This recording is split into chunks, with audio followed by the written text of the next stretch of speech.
Nunca imaginé que las dos personas en las que más confié en este mundo se pararían frente a mí, en la sala de mi propia casa, exigiéndome la mitad de mi pensión como si fuera un derecho que les correspondía. Cuando vi sus rostros llenos de codicia, sus ojos calculadores midiendo cada peso que yo recibía cada mes, sentí que el piso se abría bajo mis pies. Mi propia hija, la niña que cargué en mi vientre, que amamanté durante meses, por quien trabajé hasta que me dolieran los huesos, estaba ahí parada junto a ese hombre, diciéndome con una frialdad que me heló la sangre: «¿Cuánto recibes cada mes, mamá? Nosotros queremos la mitad». No lo estaba pidiendo, lo estaba exigiendo como si yo le debiera algo, como si mi dinero, ganado con décadas de trabajo y sacrificio, fuera de su propiedad.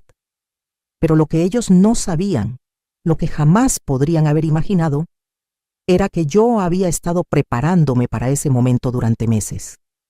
Así que simplemente caminé hacia mi habitación, saqué una carpeta negra que tenía guardada en el cajón de mi cómoda y se la entregué con una calma que ni yo misma reconocí en ese instante. Cuando abrieron esa carpeta y vieron lo que había dentro, sus caras se pusieron tan pálidas que pensé que se iban a desmayar ahí mismo. El silencio que siguió fue tan denso que podía escuchar mi propio corazón latiendo en mis oídos. Y en ese momento, después de tanto tiempo de ser pisoteada, ignorada y tratada como un cajero automático con patas, finalmente recuperé mi poder. Sigue mi historia hasta el final y comenta la ciudad desde donde me estás viendo para saber qué tan lejos ha llegado mi relato, para entender cómo llegué a ese momento, cómo una madre amorosa se convirtió en alguien capaz de mirar a su propia hija a los ojos sin pestañear, mientras el mundo que ella conocía se derrumbaba. Tengo que retroceder un poco en el tiempo. Mi nombre es Magdalena, tengo 68 años, y durante la mayor parte de mi vida fui exactamente lo que se esperaba de mí. Una buena madre, una mujer sacrificada, alguien que siempre ponía las necesidades de los demás antes que las propias. Nací en una época donde eso era lo normal, donde las mujeres como yo aprendíamos desde niñas que nuestro valor estaba en cuánto podíamos dar, no en cuánto merecíamos recibir. Me casé joven como era costumbre, con un hombre que resultó ser más ausente que compañero. Tuve a mi hija Alejandra cuando apenas tenía 23 años, y desde ese momento mi vida dejó de ser mía para convertirse en la de ella. Mi esposo, Roberto, trabajaba en una fábrica, pero su salario apenas alcanzaba para lo básico, así que yo complementaba limpiando casas, vendiendo tamales los fines de semana, haciendo cualquier cosa que pusiera un plato de comida caliente en nuestra mesa. Recuerdo perfectamente las madrugadas levantándome a las 4 de la mañana para preparar la masa, mis manos agrietadas del frío y del trabajo constante, el olor a chile y comino impregnado en mi piel de forma permanente.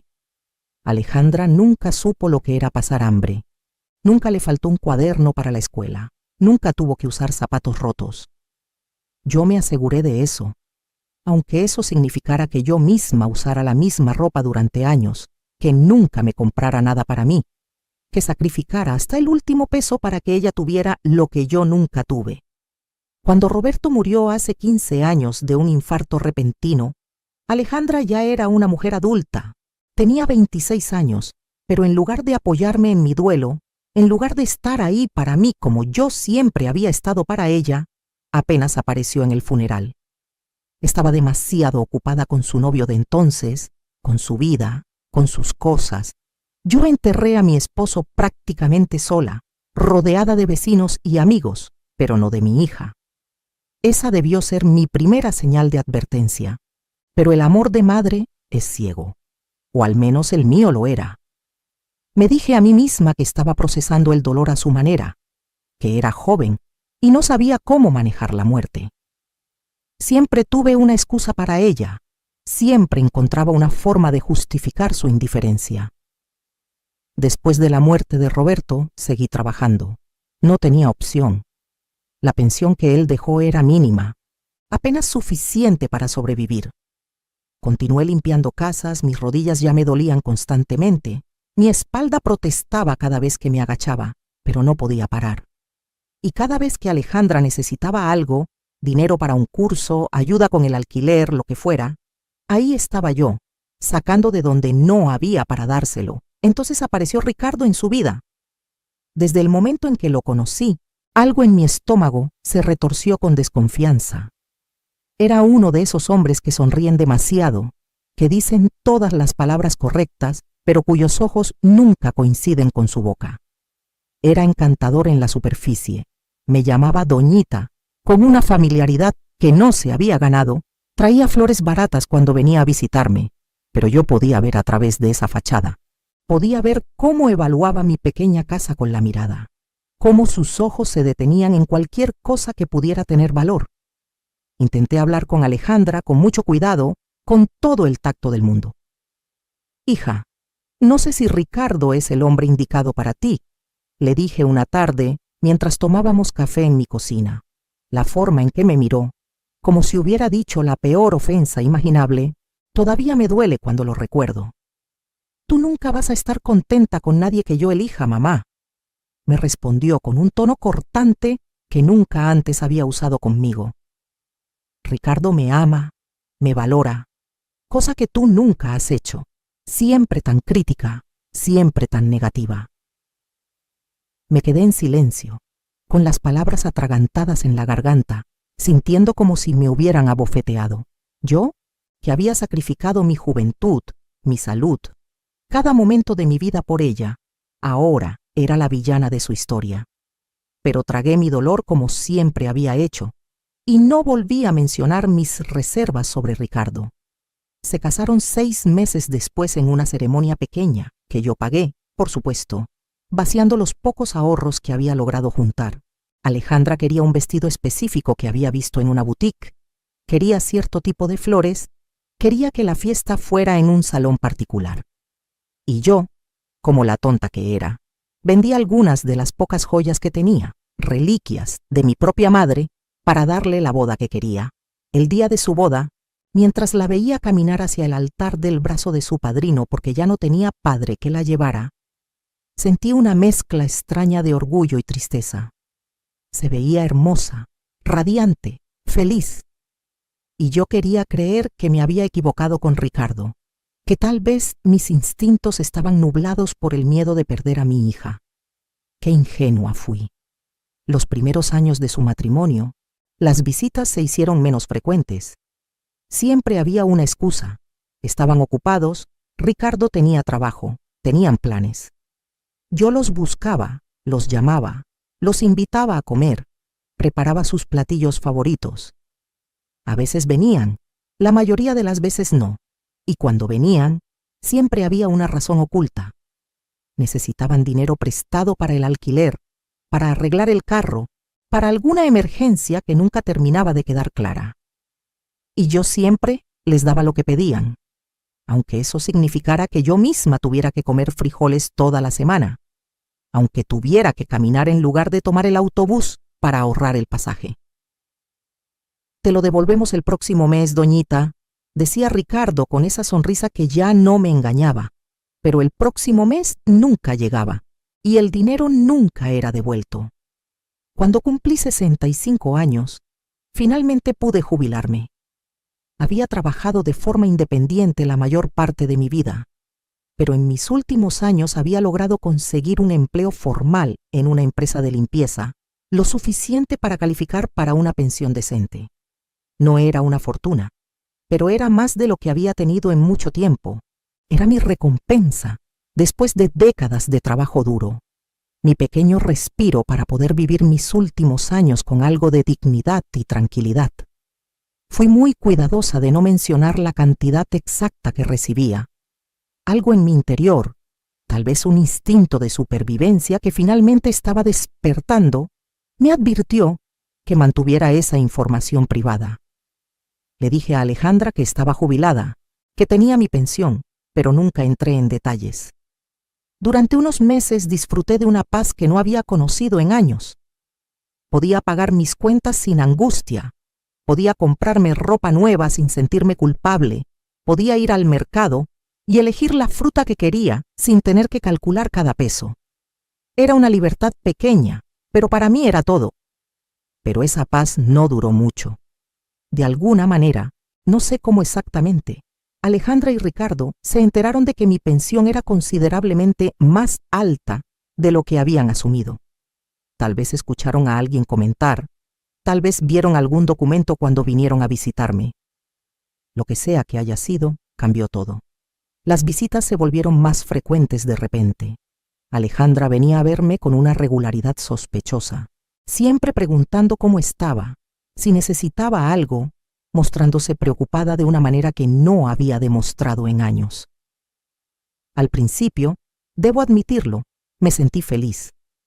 Pensé que tal vez finalmente estábamos recuperando la relación que habíamos perdido, que mi hija finalmente se estaba dando cuenta de que su madre no iba a estar aquí para siempre. Qué estúpida fui. Las preguntas comenzaron de forma sutil. ¿Cómo te alcanza el dinero, mamá? ¿No es difícil vivir solo con la pensión? Yo le aseguraba que estaba bien, que me las arreglaba. Debes estar recibiendo una buena cantidad para vivir tan cómoda, insistía, sus ojos evaluando mi casa, notando las pequeñas mejoras que había hecho, la televisión nueva que me había comprado, las cortinas que había cambiado. Es suficiente para mí, respondía, sintiendo crecer una incomodidad en mi pecho, pero sin querer creer lo que mi intuición me estaba gritando. Ricardo era más directo, menos sutil en su codicia. Doñita, usted debe estar recibiendo unos buenos pesos cada mes. ¿Cuánto le dan exactamente? Es solo por curiosidad, para saber si Alejandra debería buscar un trabajo similar cuando llegue a su edad. La forma en que lo decía, casual pero insistente, me ponía los nervios de punta. Eso es privado, Ricardo, le respondí una vez con más firmeza de la que usualmente empleaba. Vi un destello de algo oscuro cruzar su rostro antes de que la máscara encantadora volviera a su lugar. Entonces comenzaron las insinuaciones más directas. Mamá, viviendo sola en esta casa tan grande, seguramente te sobra dinero al final del mes. Ricardo y yo estamos pasando por un momento difícil. ¿Podrías ayudarnos? Al principio eran cantidades pequeñas, pero fueron aumentando. Y cuando empecé a poner límites, cuando empecé a decir que no con más frecuencia, la actitud cambió completamente. Alejandra se volvió fría, distante. Las llamadas telefónicas se volvieron acusatorias. Siempre supe que eras egoísta, mamá. Ahora que finalmente tienes algo de dinero, te olvidas de tu propia hija, después de todo lo que Ricardo y yo hemos hecho por ti. ¿Hecho por mí? Casi me río de la ironía. ¿Qué exactamente habían hecho por mí aparte de verme como un banco personal? La situación llegó a un punto insoportable un domingo por la tarde. Yo estaba en mi casa, disfrutando de la tranquilidad, viendo una telenovela y bebiendo té de manzanilla, cuando escuché que tocaban a la puerta con una insistencia agresiva. Cuando abrí, ahí estaban los dos, Alejandra y Ricardo, con caras serias que no presagiaban nada bueno. Necesitamos hablar, dijo Alejandra, empujando la puerta y entrando sin esperar invitación. Tenía esa mirada que conocía bien, la misma que tenía de niña cuando quería algo y no aceptaba un no por respuesta. Lo seguí hasta mi sala, mi corazón latiendo con fuerza, una mezcla de miedo y algo más que no podía identificar todavía. Se sentaron en mi sofá como si fueran dueños del lugar, y yo me quedé de pie, sintiéndome extrañamente como una intrusa en mi propia casa. Hemos estado hablando, comenzó Ricardo, tomando la palabra como si él tuviera algún derecho a dirigir esta conversación. Y hemos llegado a la conclusión de que es injusto que tú tengas todo ese dinero solo para ti, cuando nosotros estamos luchando cada mes para llegar a fin de mes. Mis manos comenzaron a temblar. ¿Injusto? Repetí, mi voz apenas un susurro. Mamá, no te hagas la víctima, intervino Alejandra con un tono tan duro que me hizo retroceder físicamente. Sabes perfectamente bien que nosotros la estamos pasando mal. Tú vives aquí sola, sin gastos reales, sin responsabilidades. Nosotros tenemos alquiler, cuentas, una vida que mantener. es solo justo que compartas. La palabra compartir sonaba tan absurda en ese contexto que casi me hace reír, pero no había nada gracioso en esta situación. Yo trabajé toda mi vida por esta pensión, logré decir, encontrando algo de fuerza en mi voz. Es el fruto de 40 años de trabajo, de sacrificio. No es dinero que me haya caído del cielo. Y nosotros somos tu familia, contraatacó Ricardo, levantándose del sofá y caminando hacia mí de una manera que me hizo sentir amenazada en mi propia sala. La familia se ayuda, la familia comparte. ¿O es que ya no te importamos? Fue entonces cuando Alejandra soltó la bomba que cambiaría todo entre nosotras para siempre. Se puso de pie, cruzó los brazos sobre su pecho y con una frialdad que nunca había visto en ella, dijo las palabras que se quedarían grabadas en mi memoria para siempre. ¿Cuánto recibes cada mes, mamá? Nosotros queremos la mitad. El silencio que siguió fue ensordecedor. Me quedé mirándola, buscando algún rastro de la niña que había sido, de la hija que había criado, de cualquier señal de humanidad o vergüenza en su rostro. Pero no había nada, solo determinación fría y codicia pura. No están pidiendo, dije lentamente, dejando que la realidad de la situación se asentara. Están exigiendo la mitad de mi pensión como si fuera un derecho que les corresponde. Nos corresponde, afirmó Ricardo con una confianza que me dio náuseas. Después de todo lo que Alejandra ha tenido que soportar siendo tu hija, después de todos los sacrificios que ha hecho, es lo mínimo que puedes hacer. Sacrificios que ella ha hecho. Las palabras eran tan absurdas, tan completamente desconectadas de la realidad, que algo en mí finalmente se rompió. Pero en lugar de colapsar, en lugar de llorar o suplicar como probablemente esperaban, sentí una claridad extraña apoderarse de mí. Era como si hubiera estado caminando en la niebla durante años y de repente el sol hubiera salido, mostrándome exactamente dónde estaba parada y qué necesitaba hacer. Los miré a ambos, a estas dos personas que habían entrado a mi casa con la intención de robarme no solo mi dinero, sino mi dignidad, mi paz, mi futuro. Y en ese momento tomé una decisión. Esperen aquí, dije con una calma que me sorprendió incluso a mí misma. Caminé hacia mi habitación, sintiendo sus ojos clavados en mi espalda, probablemente pensando que habían ganado, que finalmente me habían doblegado. Abrí el cajón de mi cómoda, el mismo donde guardaba mis cosas más importantes, y saqué la carpeta negra que había estado preparando durante los últimos 3 meses. Verán, yo no soy tonta. Vieja sí, cansada también, pero nunca tonta. Había visto venir esto desde hace tiempo. Las señales habían estado ahí, cada vez más obvias, cada vez más descaradas, y aunque me dolía admitirlo, había aceptado finalmente que mi hija y su esposo me veían como nada más que una fuente de dinero. Así que había tomado precauciones, había hecho cosas, había preparado un plan para el día en que finalmente cruzaran la línea que no tenía retorno. Volví a la sala con la carpeta negra en mis manos. Alejandra y Ricardo me miraron con una mezcla de confusión y anticipación. Probablemente pensaban que contenía información sobre mi pensión, tal vez documentos bancarios que confirmarían cuánto recibía cada mes. No tenían idea de lo que realmente estaban a punto de ver. Aquí, dije, extendiéndoles la carpeta. Esto es lo que querían ver, ¿verdad? Información sobre mi situación financiera. Ricardo prácticamente me la arrebató de las manos, sus ojos brillando con una avaricia que ya ni siquiera intentaba ocultar. Se sentaron juntos en el sofá, la carpeta entre ellos, y la abrieron con una expectativa casi palpable. Y entonces observé, con una satisfacción que no sabía que era capaz de sentir, cómo sus rostros cambiaban. Primero confusión, luego incredulidad, finalmente un terror puro y absoluto.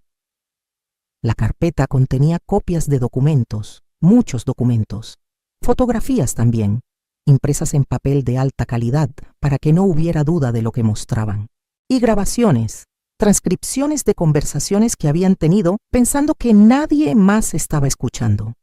Verán, mi vecina doña Carmen, que había sido mi amiga durante más de 20 años, tenía un hijo que trabajaba en investigaciones privadas. Cuando le conté lo que estaba pasando, cuando finalmente admití en voz alta que mi propia hija me estaba extorsionando, ella insistió en que su hijo me ayudara. Y vaya que lo hizo. Durante 3 meses había estado documentando cada visita, cada conversación. Había instalado cámaras de seguridad pequeñas en mi casa, cámaras que Alejandra y Ricardo nunca notaron. Tenía grabaciones de ellos discutiendo cómo manipularme, cómo presionarme, incluso cómo podían forzarme legalmente a darles dinero si yo me negaba. Tenía fotografías de Ricardo con otra mujer, una con quien aparentemente había estado teniendo una aventura durante los últimos 2 años. Pero eso no era todo. También tenía documentos que mostraban que Ricardo había estado robando de su trabajo, malversando fondos de la pequeña empresa donde trabajaba como contador. Y tenía evidencia de que Alejandra había estado ayudándolo, lavando el dinero a través de cuentas que habían abierto a nombre de personas mayores que ni siquiera sabían que sus identidades habían sido usadas. ¿Qué? ¿Qué es esto?, tartamudeó Alejandra, su cara ahora completamente pálida, las hojas temblando en sus manos. Esto, dije con una voz que sonaba mucho más fuerte de lo que me sentía, es la verdad. La verdad sobre quiénes son realmente, sobre lo que han estado haciendo no solo conmigo, sino con otras personas inocentes. Ricardo se puso de pie de un salto, la carpeta cayendo al suelo, papeles esparciéndose por mi alfombra. Esto es ilegal. No puedes espiarnos así. No puedes. ¿No puedo qué? Lo interrumpí, y por primera vez en años, tal vez en toda mi vida, me sentí completamente en control. No puedo protegerme. No puedo documentar lo que sucede en mi propia casa. Todo lo que hay en esa carpeta fue obtenido legalmente y lo he confirmado con un abogado.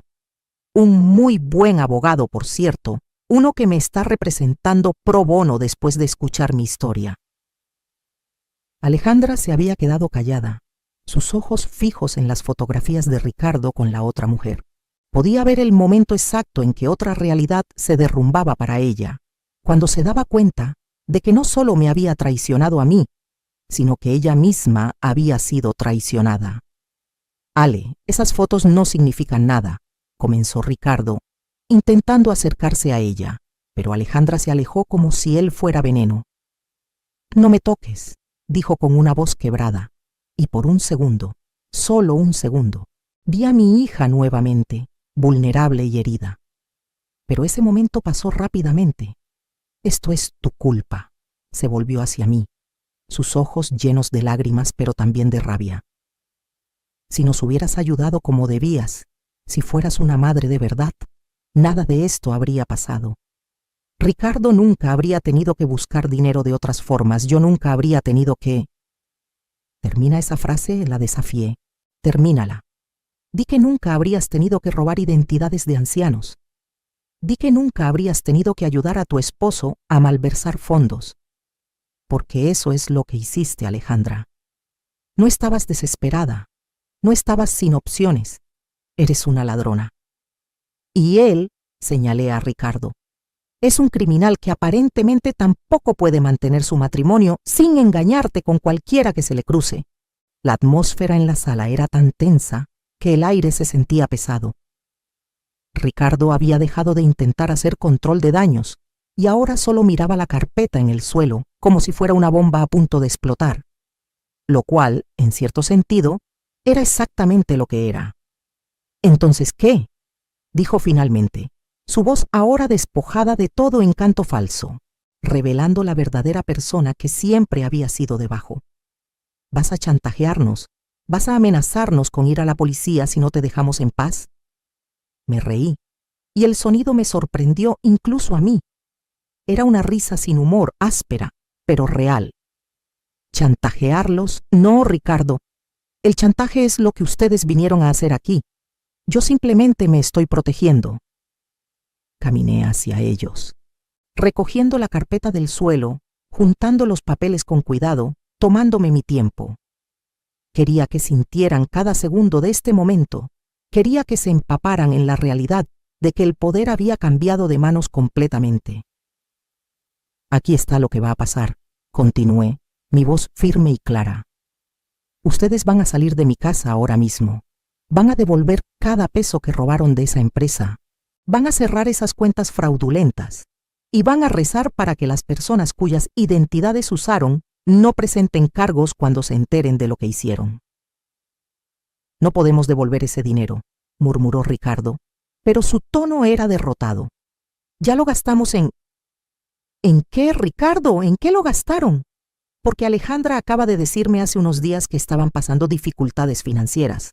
¿Dónde está todo ese dinero que robaron? El silencio fue mi respuesta. Tienen dos opciones, dije, volviendo a guardar los documentos en la carpeta. La primera, hacen exactamente lo que les acabo de decir. Devuelven lo que robaron, arreglan el desastre que crearon y desaparecen de mi vida para siempre. Nunca más vienen a esta casa. Nunca más me llaman. Nunca más me piden un solo peso. Me dejan vivir el resto de mi vida en paz. ¿Y la segunda opción? Preguntó Alejandra, su voz apenas un susurro. La segunda opción es que llevo todo esto a la policía mañana mismo. Esta carpeta y las otras 3 copias que tengo guardadas en lugares seguros, junto con toda la evidencia digital que está respaldada en la nube. Y entonces, no solo van a tener que lidiar con cargos criminales, sino que yo personalmente me voy a asegurar de que cada persona que conocen, cada miembro de la familia, cada amigo, sepa exactamente qué tipo de personas son. Alejandra comenzó a llorar, grandes sollozos que sacudían sus hombros. Parte de mí, esa parte que había sido su madre durante 45 años, quería acercarme y consolarla. Pero una parte más fuerte, más sabia, se mantuvo firme. «Mamá, por favor», suplicó entre lágrimas. «No puedes hacer esto, soy tu hija, soy tu única familia». «No», respondí, y sentí algo liberarse en mi pecho al decir esa palabra. «No eres mi familia. La familia no hace lo que ustedes me hicieron.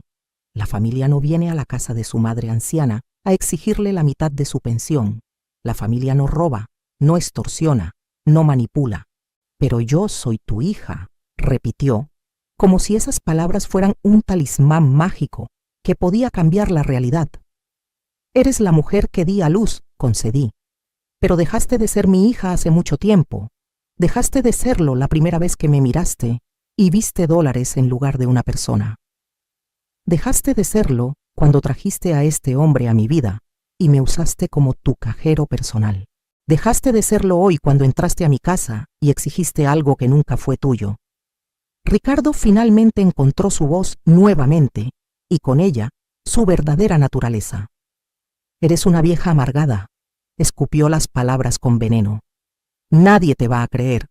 Vamos a decir que estás senil, que inventaste todo esto porque estás celosa de nuestra felicidad». Sonreí y vi el miedo reflejarse en sus ojos cuando lo hice. «Adelante, inténtalo. Tengo evaluaciones médicas recientes que confirman que estoy en perfecto estado mental. Tengo testigos, incluido mi abogado, la trabajadora social que me asignaron cuando reporté el intento de explotación financiera de ancianos, y varios vecinos que han presenciado su comportamiento. ¿Quieres jugar ese juego, Ricardo? Porque te prometo que vas a perder». La derrota en sus rostros era casi palpable. Se miraron el uno al otro, estos dos conspiradores que habían pensado que tenían todo calculado, que habían subestimado completamente a la anciana que creían poder manipular. «Tienen hasta el final de la semana», dije, caminando hacia la puerta y abriéndola, «para tomar su decisión y comenzar a arreglar el desastre que crearon. Después de eso, voy directamente a las autoridades, sin importar lo que elijan». Se levantaron lentamente, como si estuvieran en trance. Alejandra recogió su bolso con manos temblorosas, su maquillaje corrido por las lágrimas, luciendo mucho mayor que sus 45 años en ese momento. Cuando pasó junto a mí, se detuvo. «¿Alguna vez me amaste?», preguntó su voz quebrada. La pregunta me dolió más de lo que estaba dispuesta a admitir, pero mantuve mi expresión neutral. Te amé más de lo que nunca vas a entender. Te amé tanto que sacrifiqué todo por ti. Cada sueño que tuve, cada deseo, cada momento de felicidad potencial, lo puse a un lado por ti. Pero el amor no significa ser un felpudo. El amor no significa permitir que me destruyan solo porque compartimos sangre. Entonces, ¿esto es todo? Las lágrimas corrían libremente por su rostro ahora. 45 años y simplemente me desechas. No te estoy desechando, Alejandra. Tú me desechaste a mí hace mucho tiempo. Yo solo estoy finalmente aceptando esa realidad y protegiéndome. No dijo nada más. Salió de mi casa con Ricardo, pisándole los talones. Este último, lanzándome una mirada de odio puro antes de cruzar el umbral. Cerré la puerta detrás de ellos y eché el pestillo. Y entonces, solo entonces, cuando estuve completamente sola, permití que mis piernas cedieran. Me deslicé por la puerta hasta quedar sentada en el suelo, mi espalda contra la madera, y lloré. Lloré por la hija que había perdido, por la relación que nunca iba a tener, por los años que había desperdiciado tratando de ganarme un amor que debería haber sido incondicional. Pero también lloré de alivio, porque por primera vez en décadas sentí que me había defendido. Me había parado firme. Había dicho no. Los días siguientes fueron extrañamente tranquilos. No recibí llamadas de Alejandra ni de Ricardo, lo cual era tanto un alivio como una punzada constante de dolor. Me mantuve ocupada, ordenando mi casa, visitando a doña Carmen, quien me abrazó fuerte y me dijo que estaba orgullosa de mí, yendo a mis citas con el abogado para asegurarme de que todo estaba en orden. El viernes, exactamente 4 días después de la confrontación, recibí un sobre por correo certificado. Dentro había un cheque, el monto que Ricardo había robado de su empresa, junto con una carta breve escrita a mano por Alejandra. Decía simplemente: devolvimos el dinero, cerramos las cuentas, no volveremos a contactarte. Espero que seas feliz. No había disculpa, no había aceptación de responsabilidad, solo esas pocas líneas frías. Sostuve la carta en mis manos durante largo tiempo, leyendo y releyendo esas palabras, buscando algo más entre las líneas. Pero no había nada más que encontrar. Mi hija había elegido su camino y yo había elegido el mío. Llamé a mi abogado y le informé sobre el cheque. Él se puso en contacto con la empresa donde Ricardo había trabajado y se hicieron arreglos para devolver el dinero de forma anónima. Las cuentas fraudulentas fueron reportadas y cerradas. Las víctimas fueron notificadas. Hubo consecuencias, por supuesto. Ricardo perdió su trabajo, aunque evitó cargos criminales por un margen muy estrecho gracias a la devolución del dinero. Alejandra, según me enteré a través de la red de chismes del vecindario, que siempre sabe todo, se separó de él poco después. Aparentemente, las fotografías con la otra mujer fueron la gota que derramó el vaso. Me sorprendió descubrir que no sentí ninguna satisfacción particular al enterarme de su sufrimiento. No era eso lo que había buscado. Solo había querido protegerme, establecer límites, recuperar algo de dignidad en mis años finales. Con el drama finalmente detrás de mí, comencé a construir una vida que realmente era mía. Por primera vez en mi vida adulta, no estaba viviendo para otra persona. No me estaba sacrificando por un esposo ausente o una hija ingrata. Era solo yo, Magdalena, una mujer de 68 años, con una pensión decente y toda una vida por delante. Comencé a hacer cosas que siempre había querido hacer, pero nunca me había permitido. Me uní a un club de lectura en la biblioteca local, donde conocí a otras mujeres de mi edad que se convirtieron en verdaderas amigas.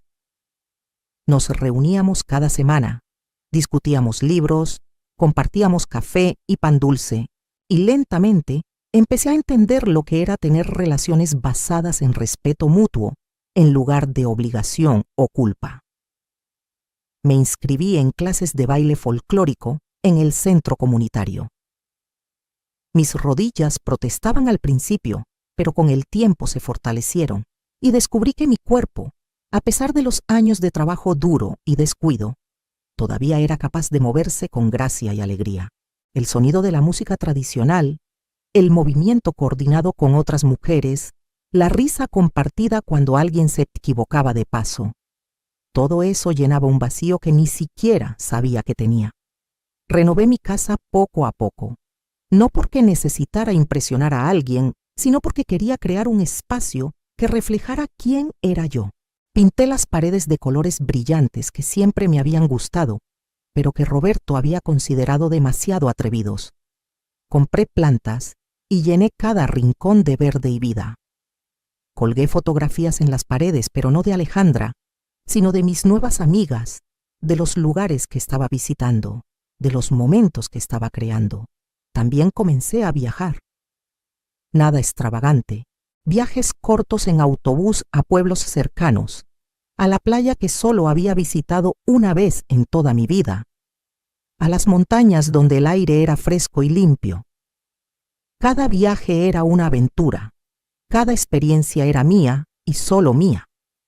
Tomaba fotografías, escribía en un diario que había comenzado a mantener, documentando esta nueva vida que estaba construyendo.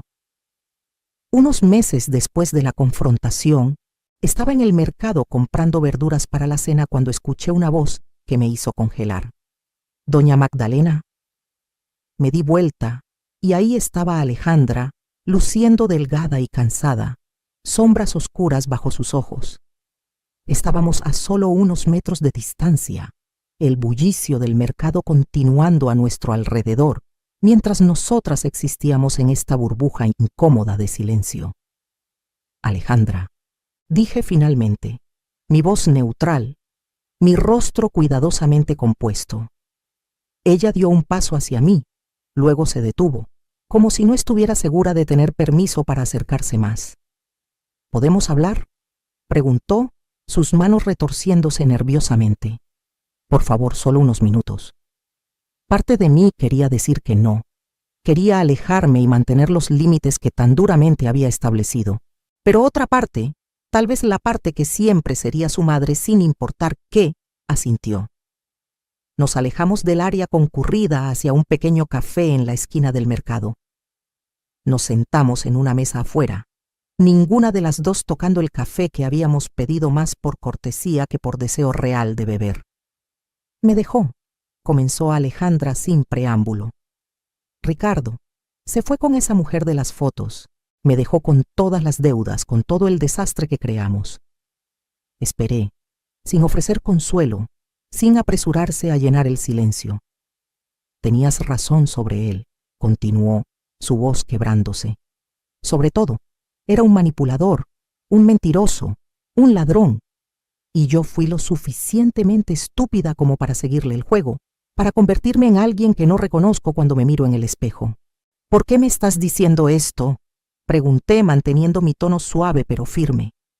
«¿Qué es lo que quieres de mí, Alejandra?». Se limpió las lágrimas que habían comenzado a caer. «No quiero nada, solo quería.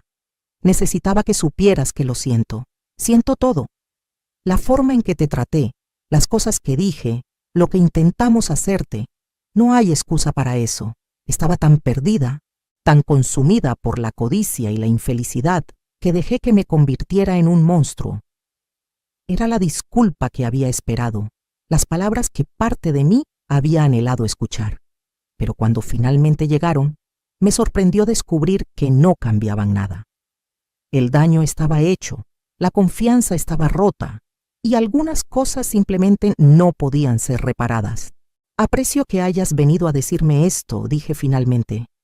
«Y te creo cuando dices que lo sientes, pero necesitas entender que eso no cambia nada entre nosotras». Su rostro se arrugó con dolor, pero asintió. «Lo sé. No esperaba que lo hiciera. Solo necesitaba decirlo. Necesitaba que supieras que finalmente veo lo que hice, lo que perdí». Nos quedamos sentadas en silencio por un momento, dos mujeres conectadas por sangre y historia, pero separadas por acciones y consecuencias. «¿Qué vas a hacer ahora?», pregunté, no por obligación maternal, sino por curiosidad humana genuina. Conseguí un trabajo real, en una oficina, nada especial, pero es honesto. Estoy viviendo en un apartamento pequeño, pagando mis deudas poco a poco. Viendo a un terapeuta, tratando de entender cómo llegué a ser esta persona. Asentí. Eso es bueno. Me alegra que estés tomando responsabilidad, que estés tratando de cambiar. ¿Y tú? Preguntó tímidamente. ¿Te ves diferente? Más feliz, creo. Una pequeña sonrisa tocó mis labios. Estoy bien. Mejor que bien, en realidad. Estoy viviendo mi vida, la vida que siempre debía haber vivido. Tengo amigos, hobbies, planes. Tengo paz. Vi algo pasar por su rostro, tal vez arrepentimiento, tal vez envidia, probablemente una mezcla de ambos. Me alegro por ti, mamá. De verdad, mereces ser feliz. Nos despedimos poco después. No hubo abrazos, no hubo promesas de mantener contacto o de arreglar las cosas eventualmente. Solo un reconocimiento mutuo de que nuestros caminos, que una vez estuvieron tan entrelazados, ahora iban en direcciones diferentes. Mientras la veía alejarse, caminando de regreso hacia su vida y sus consecuencias, sentí una mezcla compleja de emociones. Tristeza por lo que podría haber sido, alivio de que ya no era mi responsabilidad arreglarla, y una especie de cierre que no sabía que necesitaba. Durante las semanas siguientes, pensé mucho en ese encuentro, en las palabras que habíamos intercambiado. Me di cuenta de que perdonar no significaba olvidar o reconciliar. Podía perdonar a Alejandra por ser humana, por cometer errores, por dejarse llevar por las influencias equivocadas. Pero eso no significaba que tenía que permitirle volver a mi vida, que tenía que exponerme nuevamente a ese dolor. El perdón, entendí, era más para mí que para ella. Era soltar el peso de la amargura, liberar el espacio en mi corazón que el resentimiento había estado ocupando. Pero los límites, esos se quedaban firmemente en su lugar. En mi 70º cumpleaños, organicé una fiesta real, con decoraciones, música, comida abundante y todas mis nuevas amigas del club de lectura y la clase de baile. Doña Carmen hornó un pastel enorme, decorado con flores de azúcar de todos los colores. Llenamos mi pequeña casa con risas, historias y celebración. Mientras miraba a mi alrededor esa noche, a estas mujeres que habían entrado en mi vida y la habían enriquecido de maneras que nunca imaginé posibles, me di cuenta de algo importante. La familia no siempre es sangre. A veces es la gente que eliges, la gente que te elige de vuelta, la gente que se presenta y se queda, no porque tiene que hacerlo, sino porque quiere hacerlo. También retomé una vieja pasión que había abandonado hacía décadas: escribir. De joven, antes del matrimonio, antes de la maternidad, antes de que la vida me convirtiera en alguien que existía solo para servir a otros, solía escribir cuentos. Nada publicado, solo historias que garabateaba en cuadernos baratos, mundos que creaba con mis palabras. Compré cuadernos nuevos, plumas que se sentían suaves en mi mano, y comencé a escribir nuevamente. Al principio, escribí sobre mi vida, sobre todo lo que había pasado. Fue catártico poner todo en papel, ver mi historia desplegarse en blanco y negro. Pero luego comencé a escribir otras cosas. Historias sobre mujeres que encontraban fuerza en lugares inesperados, que se levantaban después de ser derribadas, que rehacían sus vidas cuando parecía demasiado tarde. Una de mis amigas del club de lectura, que resultó tener conexiones en una pequeña editorial, leyó algunas de mis historias y se emocionó. Me animó a compilarlas, a considerar publicarlas. La idea me pareció ridícula al principio. ¿Quién querría leer las historias de una anciana? Pero ella insistió. Eventualmente, reuní suficiente coraje para enviar mi manuscrito. Para mi absoluto asombro, fue aceptado. No era una editorial grande y el contrato no me iba a hacer rica, pero eso no importaba. Lo que importaba era que a los 69 años estaba a punto de convertirme en una autora publicada. Cuando sostuve la primera copia de mi libro en mis manos, con mi nombre impreso en la portada, lloré. Lloré por todas las versiones de mí misma que nunca pensaron que llegaría a este momento. Lloré por la joven Magdalena que guardaba sus cuadernos de cuentos debajo de su cama, soñando con posibilidades. Lloré por la madre de mediana edad que había enterrado esos sueños tan profundamente que casi olvidó que alguna vez existieron. Y lloré lágrimas de alegría por la mujer que era ahora, que había encontrado su camino de regreso a sí misma. El libro se vendió modestamente, principalmente en círculos locales, pero las reacciones que recibí fueron increíbles. Mujeres de mi edad, algunas mayores, algunas un poco más jóvenes, me contactaban para decirme que mis historias habían resonado con ellas, que se veían reflejadas en mis personajes, que se sentían inspiradas a hacer cambios en sus propias vidas. Una mujer me escribió que después de leer mi libro, finalmente había dejado a su esposo abusivo después de 30 años. Otra me contó que había retomado su educación a los 62 años, algo que siempre había querido hacer, pero nunca se había permitido. Estas historias, saber que mis palabras habían tocado vidas, habían marcado una diferencia, me llenaban de un propósito que nunca había sentido antes. No escuché de Alejandra durante casi 2 años. Ocasionalmente recibía noticias de ella a través del chisme del vecindario. Cada actualización pincelaba una imagen de alguien que estaba realmente tratando de cambiar. Estaba trabajando consistentemente, había completado su terapia, aparentemente estaba reconstruyendo su vida de una manera saludable. Me alegré por ella desde la distancia, pero no sentí el impulso de alcanzarla o de abrir esa puerta nuevamente. Hasta que un día recibí un paquete por correo. Dentro había una copia de mi libro, claramente leída y releída, con las páginas dobladas y marcadas. Había una nota escrita a mano de Alejandra. La nota decía: «Mamá, leí tu libro. Lo leí 3 veces. No puedo expresar con palabras lo que significó para mí. Ver tu fuerza, tu viaje, incluso si solo pude verlo a través de tus personajes de ficción. Reconocí tanto de tu vida, tanto de lo que te hice pasar. No estoy escribiendo para pedir perdón o reconciliación. Sé que he perdido ese derecho. Solo quería que supieras que estoy orgullosa de ti. Siempre debí haberlo estado. Eres la mujer más fuerte que conozco, y siento mucho haber tardado tanto en verlo. Espero que seas feliz. Te lo mereces más que nadie. Con amor que no merezco compartir, Alejandra». Sostuve la nota durante largo tiempo, releyéndola, sintiendo las emociones complejas que evocaba. No respondí de inmediato.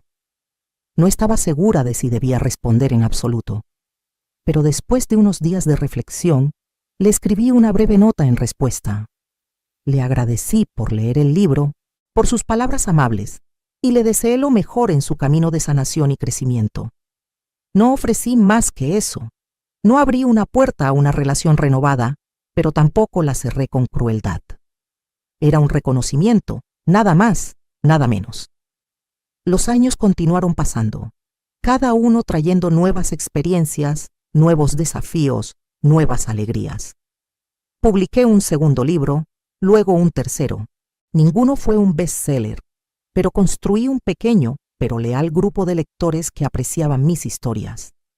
Continué viajando, conociendo gente nueva, expandiendo mi mundo de maneras que la joven Magdalena nunca podría haber imaginado.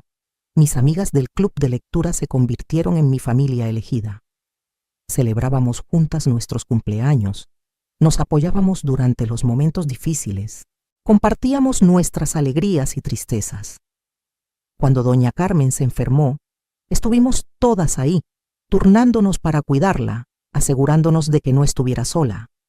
Y cuando finalmente falleció pacíficamente a los 82 años, lloramos juntas y celebramos su vida juntas. En su funeral, su hijo, el investigador privado que me había ayudado años atrás, se me acercó. «Mi madre me pidió que te diera esto», dijo entregándome un sobre. Dentro había una carta de doña Carmen, escrita evidentemente en sus últimos días cuando sabía que el final estaba cerca. La carta decía: «Querida Magdalena, si estás leyendo esto, significa que finalmente me he ido a reunirme con mi esposo. No estés triste por mí. Viví una vida larga y llena, y estos últimos años contigo y nuestras amigas fueron algunos de los mejores. Quiero que sepas lo orgullosa que estoy de ti. Cuando nos conocimos hace tantos años, eras una mujer quebrada, viviendo para todos menos para ti misma. Verte florecer, verte encontrar tu fuerza y tu voz, ha sido uno de los mayores privilegios de mi vida. Continúa viviendo con valentía, querida amiga. Continúa escribiendo tus historias, viajando a nuevos lugares, riendo fuerte y amando la vida. Y recuerda siempre, nunca es demasiado tarde para convertirte en quien estabas destinada a ser. Con todo mi amor, Carmen». Lloré leyendo esas palabras, pero eran lágrimas de gratitud más que de pura tristeza. Gratitud por haber conocido a esta mujer increíble, por haber tenido su amistad y apoyo, por haber sido testigo de lo que el amor y la comunidad reales se veían. Hoy, mientras escribo esto a los 73 años, miro hacia atrás en mi vida con una mezcla de emociones. Hay arrepentimiento, por supuesto. Arrepentimiento por los años que perdí siendo pequeña, siendo un felpudo, permitiendo que otros dictaran mi valor y mi propósito. Arrepentimiento por la relación con mi hija, que nunca pudo ser lo que ambas necesitábamos que fuera. Pero también hay orgullo. Orgullo por finalmente haber encontrado mi columna vertebral, por haberme defendido cuando importaba. Orgullo por la vida que construí después de que todo se derrumbó. Orgullo por las mujeres que ayudé a través de mis historias, por las amistades que formé, por los sueños que finalmente me permití perseguir. Vivo ahora en una paz que nunca supe que era posible. Mi casa pequeña está llena de luz, color y cosas que me traen alegría. Mis días están llenos de actividades que elijo, no obligaciones que me imponen. Mis relaciones son con personas que me valoran, me respetan y celebran quién soy. Ocasionalmente recibo una tarjeta de Alejandra en los días festivos, siempre respetuosa, siempre manteniendo la distancia que establecí. He escuchado que está bien, que se volvió a casar con alguien que suena mucho mejor que Ricardo, que está construyendo una vida honesta. Me alegro por ella genuinamente. No guardo amargura, no deseo su infelicidad. Simplemente no deseo ser parte de su vida. Y he hecho las paces con eso. A veces la gente me pregunta si me arrepiento de la forma en que manejé todo, si desearía haber sido menos severa, haber dado más oportunidades. Mi respuesta es siempre la misma: no, porque establecer esos límites, protegerme de personas que me dañaban, fue el acto más amoroso que pude haber hecho por mí misma. Durante demasiados años fui amorosa, generosa y sacrificada con todos excepto conmigo misma. Finalmente aprendí que el amor propio no es egoísmo, es supervivencia. Si hay una lección que he aprendido de todo esto, una verdad que deseo compartir con cualquier mujer que esté escuchando mi historia, es esta: nunca es demasiado tarde para reclamar tu vida.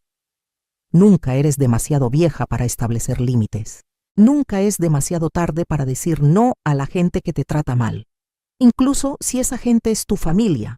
La culpa que nos han enseñado a sentir, la idea de que las mujeres deben ser infinitamente dadoras, infinitamente comprensivas, infinitamente sacrificadas, es una mentira que nos mantiene pequeñas y controlables.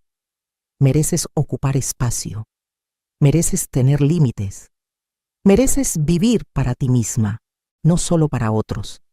Y si la gente se aleja cuando comienzas a valorarte, si las relaciones se desmoronan cuando dejas de permitir el maltrato, entonces esas no eran relaciones que valían salvar en primer lugar.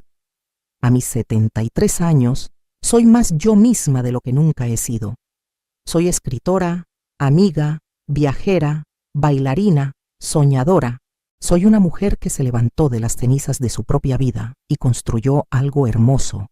Soy Magdalena, y finalmente, después de toda una vida, eso es suficiente, más que suficiente. ¿Qué harías en mi lugar? ¿Alguna vez has tenido que elegir entre mantener la paz y mantener tu dignidad?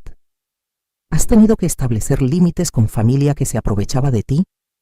Comenta abajo y comparte tu historia, porque cuando compartimos nuestras verdades, cuando nos atrevemos a hablar sobre las cosas difíciles, creamos espacio para que otras mujeres encuentren su propia fuerza. Y tal vez, solo tal vez, mi historia puede ser el empujón que alguien necesita para finalmente decir, basta. Gracias por escuchar mi historia hasta el final. Gracias por estar aquí, por tomarte el tiempo de conocer mi viaje. Si te sentiste identificada con algo de lo que compartí, si mis palabras resonaron contigo de alguna manera, déjame saberlo. Comenta, comparte, conecta. Porque ninguna de nosotras está sola en esto, aunque a veces se sienta así. Estamos todas juntas en esto, navegando las complejidades de la vida, aprendiendo a valorarnos, encontrando nuestro camino hacia la luz. Y recuerda, tu valor no está determinado por cuánto das o cuánto sacrificas. Tu valor es inherente, es tuyo simplemente por existir. Nunca dejes que nadie te convenza de lo contrario.